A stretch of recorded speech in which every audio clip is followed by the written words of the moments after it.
চট্টগ্রাম শহরকে green city clean সিটিতে রূপান্তরিত করতে মোড়ে মোড়ে বসছে আধুনিক মানের ডাস্টবিন।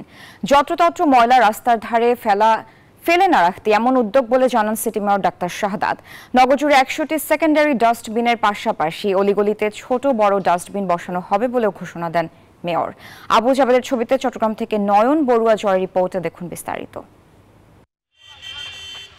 যুগ যুগ ধরে এইভাবে চট্টগ্রাম শহরের বিভিন্ন সড়কের পাশে যত্রতত্র ময়লা আবর্জনা পড়ে থাকার কারণে দুর্গন্ধ ছড়াচ্ছে নগর জুড়ে।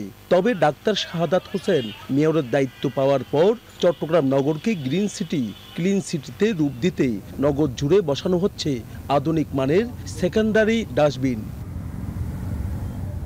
সকালে Chittagong city mayor doctor Shahadat Hossain উদ্বোধন করেন এই ডাস্টবিনের কার্যক্রমের। মেয়রের এমন উদ্যোগে খুশি নগরবাসী।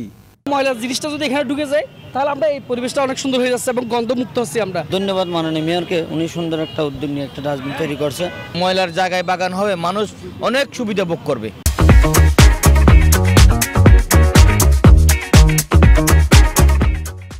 মেয়র বলেন, গ্রিন সিটি ক্লিন সিটি গড়ে তোলার পরিকল্পনার অংশ আধুনিক মানের ডাস্টবিন।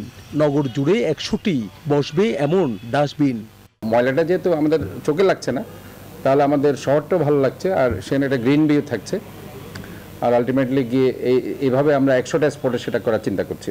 তবে অলিগলিতেও ছোট বড় বিন বসানোর চেষ্টা অব্যাহত রয়েছে বললেন মেয়র। আমাদের তো পরিচ্ছন্ন কর্মকর্তা আছেই, তারপরেও কিছু প্রাইভেট অর্গানাইজেশন আমাদের কাছে আসছে। আমি শুনেছি তারা 100 টাকা করে নিচ্ছে কোনো একটা জায়গা থেকে, তো সেটা 100 টাকা কাটেল করে সেটা 50 টাকার মধ্যে আনার জন্য আমরা একটা নিয়ম হয়তো করে দিতে পারি। জনগণ সচেতন হলে মেয়রের চেষ্টা সফল হবে, নগরও হবে বিশ্বমানের বললেন নগর পরিকল্পনাবিদরা। এটি সফল করা খুব কঠিন কিন্তু অসম্ভব না, এবং এটি শুধু মেয়র একা করতে পারবেন না, জনগণকেও জনগণের দৈনন্দিন জীবনের অভ্যাসের মধ্যে একটি পরিবর্তন আনতে হবে।